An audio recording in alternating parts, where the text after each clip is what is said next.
Hello मेरे प्यारे बच्चों, आप सभी कैसे हैं। आई होप आप लोग बहुत ही अच्छे होंगे।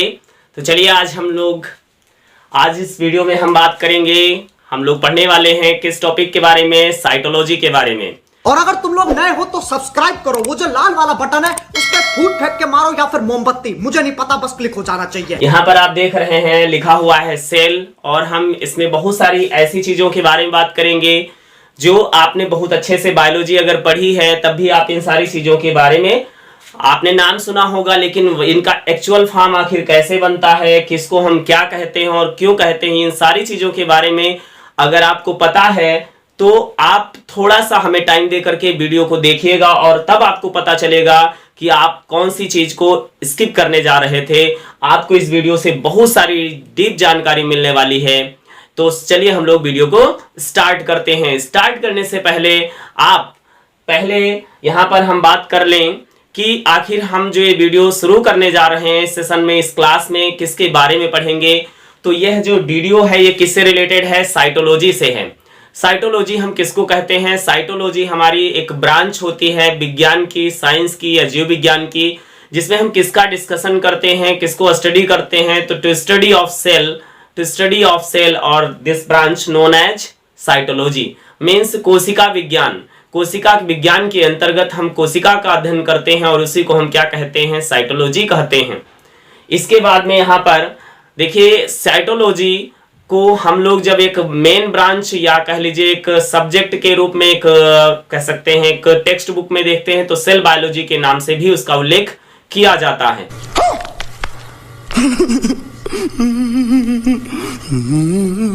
तो यहां पर हम लोग बहुत सारी चीजों के बारे में बात करने वाले हैं। तो यहां पर देख रहे हैं, अगर हम सबसे पहले बात करें कि सेल के बारे में सबसे पहले अध्ययन किसने करा था, सेल को सबसे पहले किसने देखा था, तो आप सभी जानते हैं कि सेल का जो नाम है, सेल का जो डिस्कवरी है वो सबसे पहले किसने करा था, तो रॉबर्ट हुक ने करा था। किसने करा था? रॉबर्ट हुक ने करा था। रॉबर्ट हुक ने सन 1665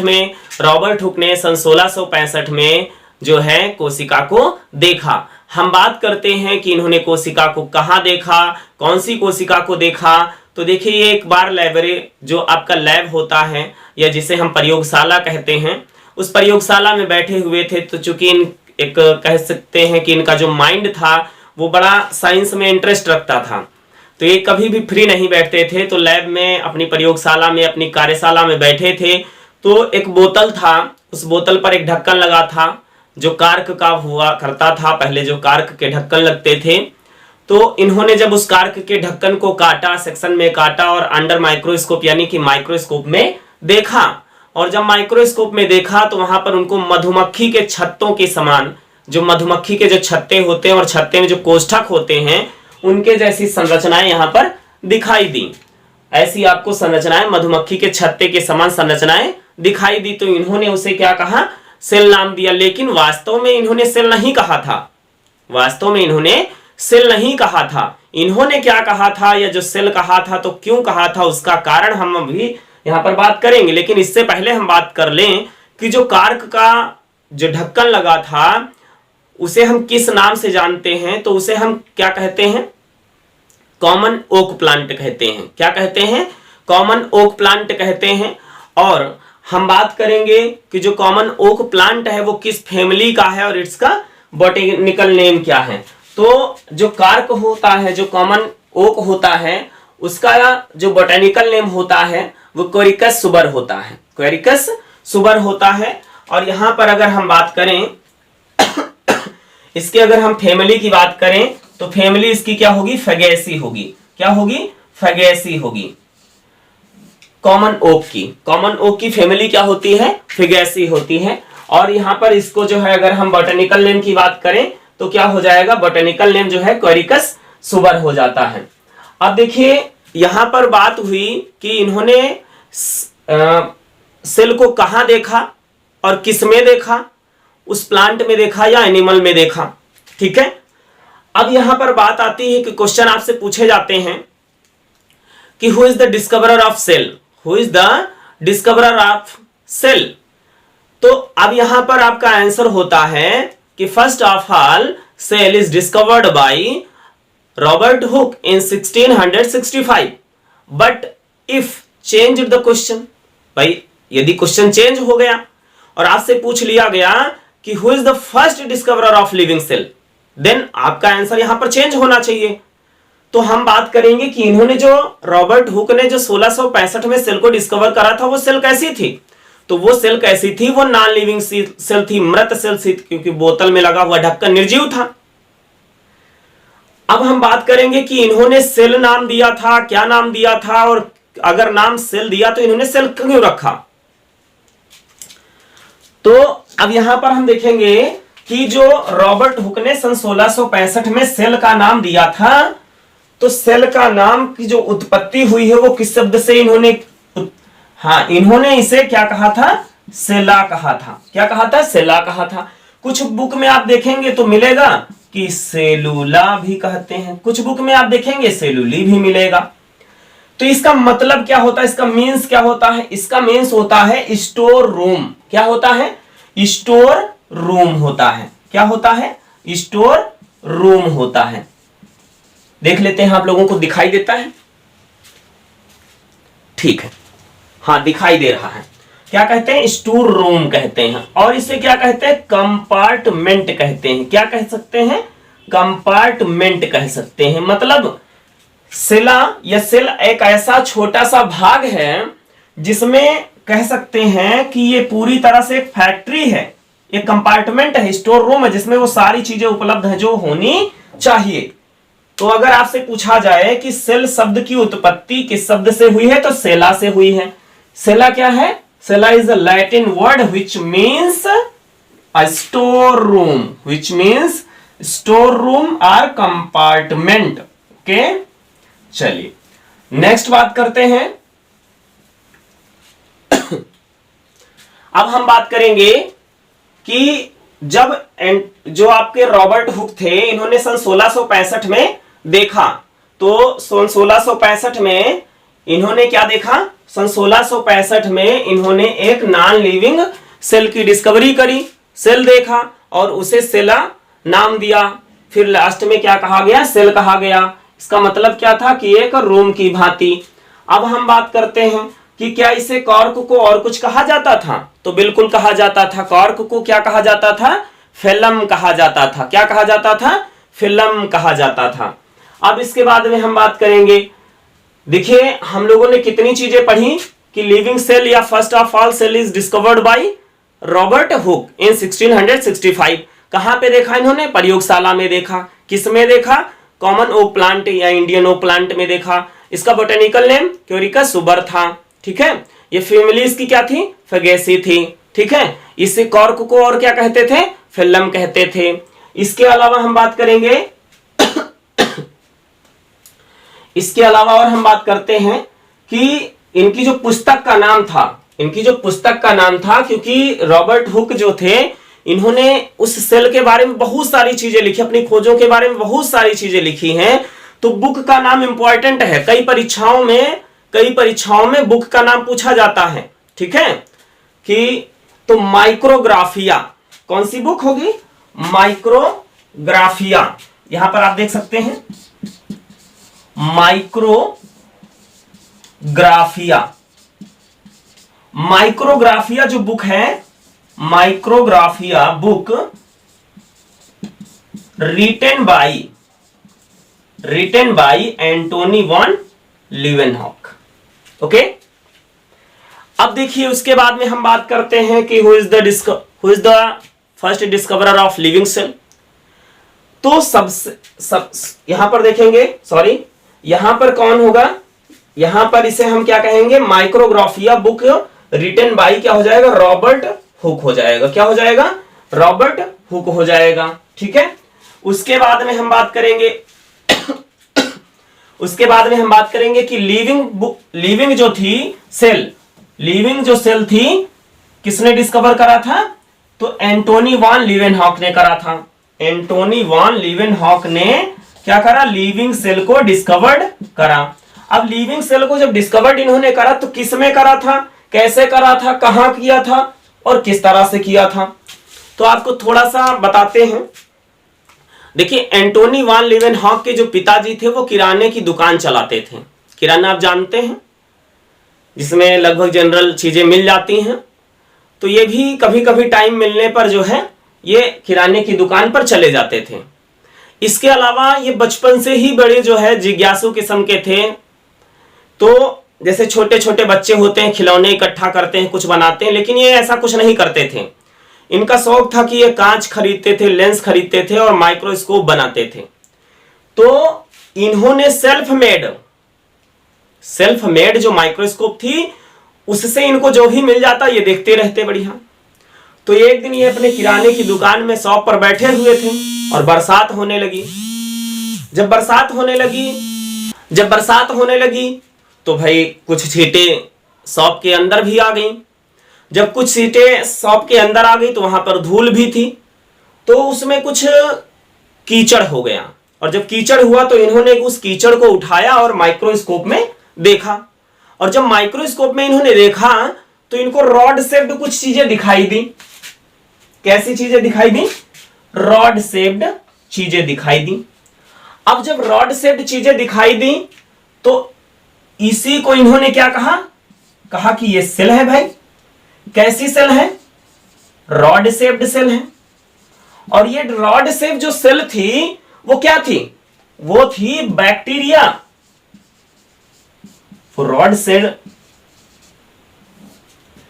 रॉड शेप्ड जो सेल थी वो क्या थी? बैक्टीरिया थी। अब देखिए, इससे कहते हैं कि एक पंथ दो काज। मतलब इन्होंने खोजा सिर्फ सेल को था, लेकिन इनको क्रेडिट दो चीजों का मिल गया। एक तो लिविंग सेल के डिस्कवरर और दूसरा बैक्टीरिया के। अब देखिए, इन्होंने लिविंग सेल को डिस्कवर किया तो कहा जाने लगा कि सजीव कोशिका के खोजकर्ता एंटोनी वान लीवेनहॉक है। इन्होंने कब देखा था? 1674 में देखा था। कब देखा था? 1674 में देखा था। अब एंटोनी वान लीवेनहॉक को सजीव कोशिका का खोजकर्ता भी कहा जाने लगा और वो कोशिका जीवाणु थी तो जीवाणु का खोजकर्ता भी कहा गया। अब इसीलिए इन्हें जीवाणु विज्ञान का जनक भी कहा गया। क्या कहा गया? जीवाणु विज्ञान का जनक भी कहा गया। जब कभी आपसे पूछा जाए कि who is the father of bacteriology, तो आप याद करिएगा कि इन्होंने सेल देखा था। और वो सेल कैसी थी बेटा?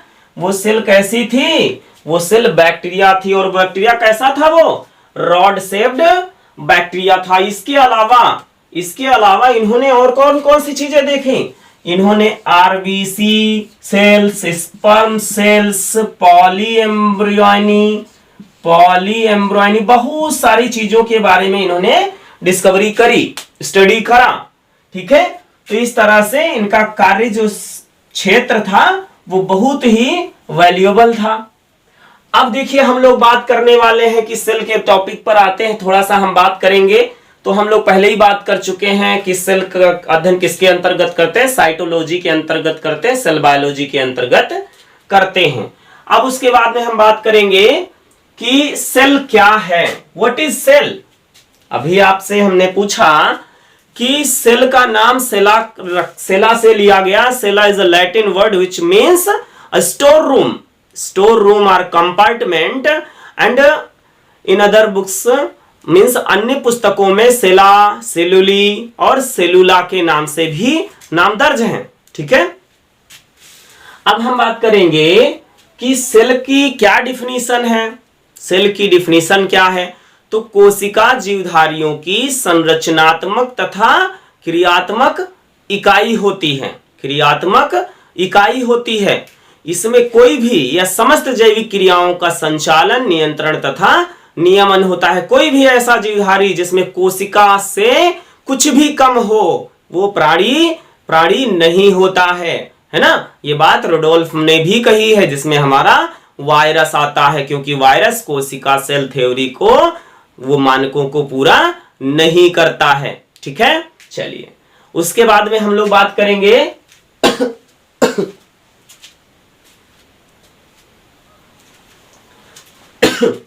उसके बाद में हम बात करते हैं कि सेल कहां पर पाई जाती है? तो एक छोटे से एग्जाम्पल को आप बताते हैं, आप सुनिए ध्यान से। ये आपको महल दिख रहा होगा यहां स्क्रीन पर। यह महल छोटे छोटे कमरों से बना हुआ है, और छोटे एक कमरे को देखेंगे तो 4 दीवार से बना हुआ है, और अब एक दीवार को देखेंगे तो बहुत छोटी छोटी ईंटों से मिलकर बना हुआ है। ठीक उसी तरह से हमारा शरीर या किसी बड़े से बड़े जानवर का शरीर या छोटे से छोटे जानवर का शरीर किससे मिला होता है? बाई सेल होता है, सेल मेड होता है, सेल से बना होता है। Cell is the structural and functional unit of life और ऑर्गेनिज्म। ठीक है, किसी भी प्राणी के, किसी भी शरीर, किसी भी जीवधारी के शरीर का निर्माण या संरचना या कार्य की हमेशा सेल में ही संपन्न होती है। अब हम बात करेंगे कि सबसे बड़ी सेल कहां होती है, सबसे छोटी सेल कहां होती है। तो देखिएगा कि हम लोगों के शरीर में बहुत छोटी सेल भी होती है और बहुत बड़ी सेल भी होती है। तो सबसे पहले जैसे हम आपको बता रहे हैं कि सबसे छोटी सेल कौन सी होती है, तो सबसे छोटी सेल जो है, जैसे यहां पर हम चलिए आपको लिख के दिखा दे रहे हैं। जैसे सबसे छोटी सेल जो है, जिसे हम माइकोप्लाज्मा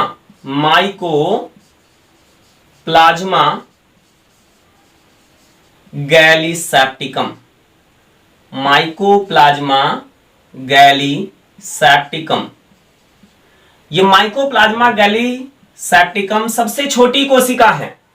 लेकिन आज के दिनों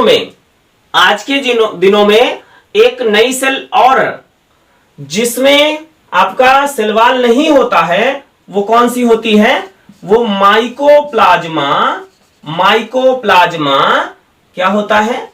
लेड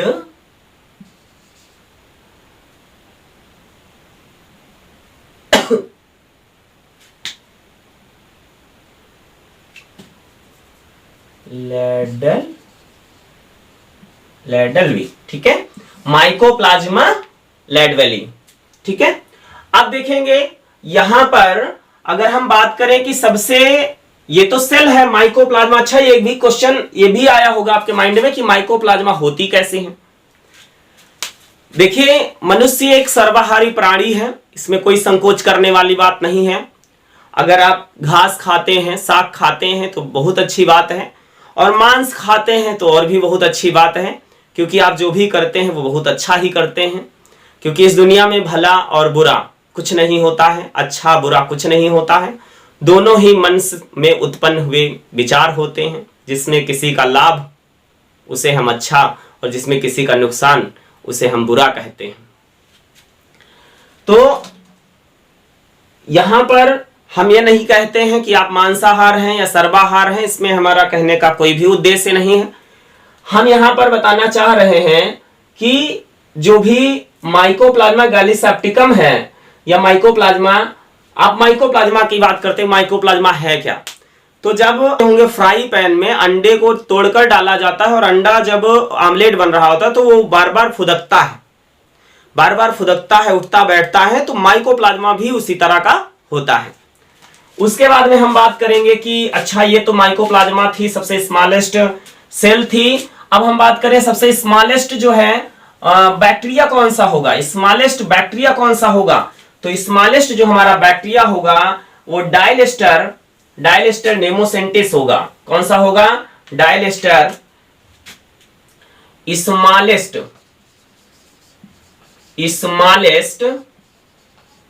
बैक्टीरिया डायलेस्टर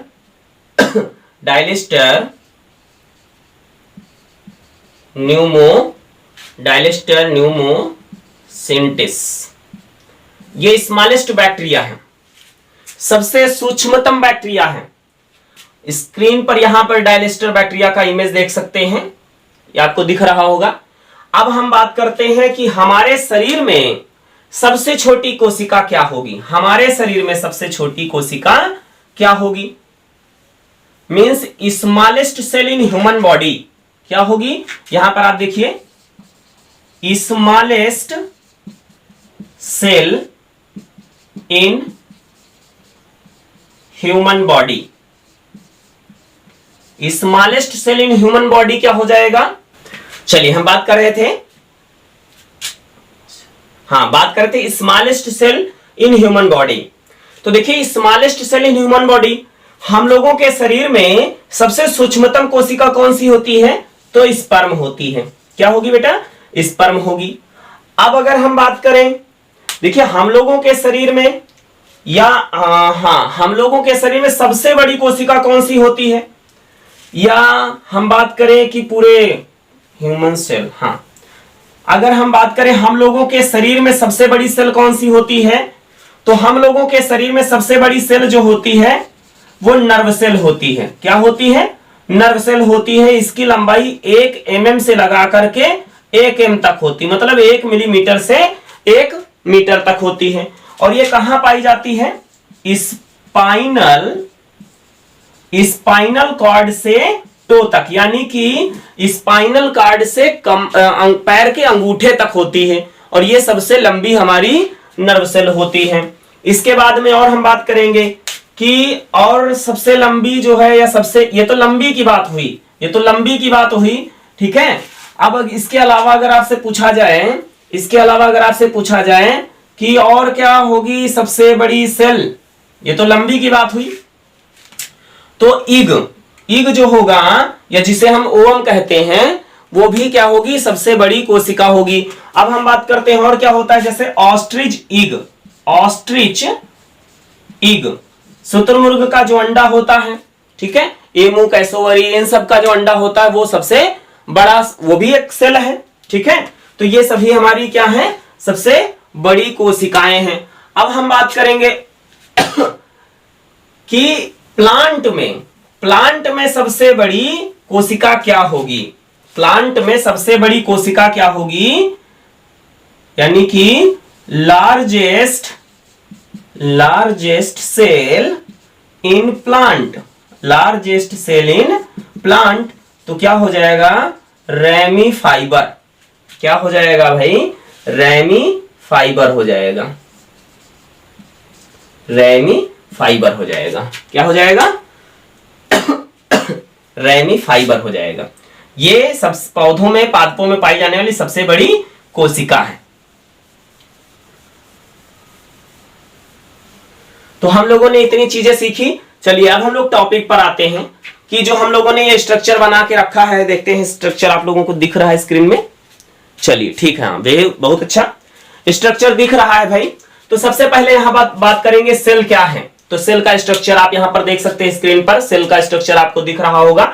ये स्ट्रक्चर में आपको प्लांट सेल का स्ट्रक्चर दिख रहा होगा। तो सेल आप देखकर समझ लीजिए कि सेल में बहुत सारी चीजें आपको दिख रही होंगी। ये सेल जो होता है, सेल में सेल वॉल होती है, साइटोप्लाज्म होता है, प्रोटोप्लाज्म होता है, प्रोटोप्लास्ट होता है, न्यूक्लियस होता है, साइटोसॉल होता है, बहुत सारी चीजें होती। तो कब क्यों उनका ये नाम रखा गया, क्या क्या चीजें होती, ये सारी चीजें हम लोगों को समझना है। तो ये सेल का स्ट्रक्चर आपको स्क्रीन पर दिख रहा है। चलिए इसको हम स्किप करते हैं। अब हम बात करते हैं कि सेल जो होता है इसमें कौन कौन सी दो चीजें होती हैं। तो सेल को जो है देखेंगे यहां पर सेल वॉल और प्रोटोप्लास्ट कहा गया है। आप देखिए यहां पर सेल में दो चीजें हैं, एक तो सेल वॉल है और दूसरा प्रोटोप्लास्ट है। अब देखिए सेल वॉल क्या होती है, जो कोशिका के बाहर भित्तियां होती हैं उसको हम कोशिका भित्ति कहते हैं। एक, अब देखो कोशिका भित्ति किसमें होती है, यहां पर हमने लिख दिया है प्लांट में। Cell wall always found in plant but absent in animal.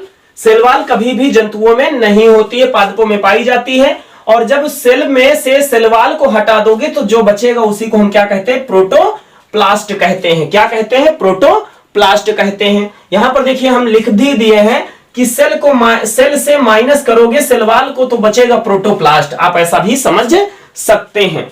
अब कभी कभी पूछ लिया जाता है कि व्हाट इज प्रोटोप्लास्ट, प्रोटोप्लास्ट क्या है भाई, तो आपसे कहा जाता है कि जिसमें सेल वॉल है, सेल कंप्लीट सेल है या विदाउट सेल वॉल है, ठीक है। तो ये एमसीक्यू इंपॉर्टेंट क्वेश्चन है भाई, इंपॉर्टेंट क्वेश्चन। किसी से आप पूछ लीजिए अच्छा प्रोटोप्लास्ट क्या होता है, बताइए प्रोटोप्लास्ट क्या होता है। तो प्रोटोप्लास्ट कोशिका का वह भाग होता है जो संपूर्ण भाग कोशिका में पाए जाते हो बट क्या ना हो, वहां पे सेल वॉल ना हो, तो उसको प्रोटोप्लास्ट कहते हैं। ओके चलिए नेक्स्ट चीज यहां पर देखेंगे, प्रोटोप्लास्ट को भी दो भागों में बांटा गया है और कहा गया है कि अगर प्रोटोप्लास्ट से आप जो है किसको रिमूव कर दोगे, प्लाज्मा मेम्ब्रेन को रिमूव कर दोगे, प्लाज्मा मेम्ब्रेन को रिमूव करोगे, और प्लाज्मा मेम्ब्रेन तो भाई दोनों में पाई जाती है, हमने यहां लिख दिया है, प्लांट में भी पाई जाती है और एनिमल में भी पाई जाती है। तो प्लाज्मा मेम्ब्रेन को जैसे ही रिमूव करेंगे आप, वहां पर जो बचेगा मटेरियल उसे हम क्या कहेंगे, प्रोटोप्लाज्म कहते हैं। प्रोटोप्लाज्म कहते हैं जिसे हम जीवद्रव्य कहते हैं। और जीवद्रव्य जो होता है वो प्लांट एंड एनिमल में, कहा, दोनों में पाया जाता है। तो आपको बताइए वीडियो कैसा लग रहा है, समझ में आ रहा है? अगर समझ में आ रहा है, वीडियो आपको अच्छा लग रहा है, तो अपने 2 दोस्तों के पास कम से कम वीडियो को शेयर करिए। बस यही आपका हमारे लिए सपोर्ट होगा और यही हमारे लिए आपका प्यार होगा। तो अगर आप लोगों को वीडियो अच्छी लगती है और लगता है कि मेहनत हो रही है, और मेहनत हम करें, क्योंकि आपके सपोर्ट के बिना हम मेहनत भी नहीं कर सकते हैं। तो अगर आपको अच्छा लगता है तो वीडियो को शेयर करिए, और वीडियो को आप ज्यादा से ज्यादा कोशिश करें कि जो है ध्यान से देखें और समझने की कोशिश करें। और जो चीजें आपको नहीं समझ में आती हैं कमेंट में करें, तो वीडियो आपको उपलब्ध होती रहेंगी। अगर आप ऐसा करते हैं तो हम उसके लिए शुक्रगुजार हैं। चलिए वीडियो को स्टार्ट करते हैं। तो प्रोटोप्लाज्म, यहाँ पर प्रोटोप्लाज्म जिसे हम जीवद्रव्य कहते हैं, और अगर प्रोटोप्लाज्म से आप रिमूव कर देंगे किसको, यहाँ पर प्रोटोप्लाज्म से अगर हम रिमूव कर दें न्यूक्लियस को, तो उस जो बचा हुआ भाग होगा उसे हम साइटोप्लाज्म कहेंगे। क्या कहेंगे, साइटोप्लाज्म कहेंगे। जैसे आप चाहते होंगे कि ये आप देखिए सेल का स्ट्रक्चर, इस सेल वाले स्ट्रक्चर से हमने यहां न्यूक्लियस को निकाल लिया। अब देखिए इस सेल वाले स्ट्रक्चर से हमने न्यूक्लियस को निकाल लिया, बचा क्या यहां पर, साइटोप्लाज्म बचा। क्या बचा, साइटोप्लाज्म बचा। ठीक है, अब देखेंगे साइटोप्लाज्म में से हम क्या रिमूव कर दें, सेल ऑर्गेनेल्स, यानी कोशिका में पाए जाने वाले mitochondria, chloroplast, Golgi complex, ribosome etcetera, जितने भी सेल ऑर्गेन उनको रिमूव कर दे तो बचा हुआ भाग क्या कहा जाएगा, साइटोसॉल कहा जाएगा। मतलब किसको रिमूव कर दिया जाए, पूरे साइटोप्लाज्म से अगर हम सेल ऑर्गेन को रिमूव कर दें तो बचा हुआ भाग साइटोसॉल कहलाएगा। अब देखिए यहां पर उस साइटोसॉल में तो कुछ है ही नहीं भैया, उसमें कुछ प्रोटीन, कुछ एंजाइम, कुछ हार्मोन्स और वाटर, विटामिन, मिनरल्स, यही सब बचे। अब उसमें तो क्लासिफिकेशन करना ही नहीं है, क्योंकि क्लासिफिकेशन हो गया। बट यहां पर जब सेल ऑर्गेनेल्स आ गए तो सेल ऑर्गेनेल्स यहां पर क्या है, डिफरेंट टाइप के हैं। देखिए further differentiated into 2 part, that is non membranes and second is membranes. भैया मतलब कुछ ऐसे सेल ऑर्गेन जो नॉन मेम्ब्रेनस हैं, उनके पास में कोई आवरण है ही नहीं, कोई आवरण नहीं है। तो ऐसे में क्या होता है, किसको कहते हैं, नॉन मेम्ब्रेनस। इसमें आ जाएगा, नॉन मेम्ब्रेनस में आपका आएगा, यहां पर हम आपको बता दे रहे हैं, आपका नॉन मेम्ब्रेनस में आता है राइबोसोम। कौन आएगा, राइबोसोम। और क्या आ जाएगा, सेंट्रोसोम। क्या आ जाएगा, सेंट्रोसोम आ जाएगा। और क्या आ जाएगा, न्यूक्लियोलस आ जाएगा, जिसको हम केंद्रिका कहते हैं। तो ये तो नॉन मेम्ब्रेनस हो गए। अब नॉन मेम्ब्रेनस ज्यादा तो होते नहीं है, तो फिर से क्या करा गया, कहानी यहीं पर इनकी खत्म। मेम्ब्रेनस में देखते हैं, मेम्ब्रेनस का मतलब है उनके ऊपर एक आवरण हो या 2 आवरण हो। तो इनको देखो भैया डिफरेंशिएट किया गया into 2 part, that is single membranes and double membranes. मतलब कुछ में एक ही मेम्ब्रेन होगी, और कुछ में बहुत सारे मेम्ब्रेन होंगे। कैसे, जैसे यहां पर सिंगल मेम्ब्रेन की बात करें तो सिंगल मेम्ब्रेन किसमें पाया जाता है, एग्जाम्पल देख लें यहां पर। जैसे ER, क्या होगा भैया, ER में सिंगल मेम्ब्रेन पाई जाती है। और किसमें पाया जाएगा, लाइसोसोम में सिंगल मेम्ब्रेन पाया जाता है। और किसमें, पैराक्सीसोम में सिंगल मेम्ब्रेन पाई जाती है। और किसमें पाया जाता है, गैलेक्सीसोम में। किसमें, गैलेक्सीसोम में सिंगल मेम्ब्रेन पाई जाती है। और देखो गैलेक्सीसोम किसमें पाया जाता है, ये प्लांट में होता है। किसमें होता है, प्लांट में होता है। ठीक है, अब इसके अलावा एक होता है स्फेरोसोम्स में क्या हो जाएगा, ये भी प्लांट में पाया जाता है। और साइटोस्केलेटन, ये किसमें पाया जाता है, एनिमल में पाया जाता है। These are single membranous cell organ, okay. And double membranous double membranous cell organelles that is mitochondria, mitochondria and chloroplast, chloroplast and Golgi, sorry Golgi काय में गोल्जी काय सिंगल है, गोल्जी काय कौन सा है, सिंगल है, गोल्जी। ओके, तो ये आपके डबल हो गए, डबल मेम्ब्रेनस हो गए। ओके, तो बताइए आप लोगों को ये जानकारी कैसी लगी, ठीक है, कमेंट में बिल्कुल बताइएगा। और वीडियो अगर अच्छी लगी तो अपने दो दोस्तों के पास बड़े प्यार के साथ वीडियो को शेयर करिएगा। और वीडियो को पूरा देखने के लिए आप सभी लोगों का बहुत बहुत धन्यवाद। फिर मिलते हैं नई जानकारी के साथ, तब तक के लिए बाय बाय, टेक केयर।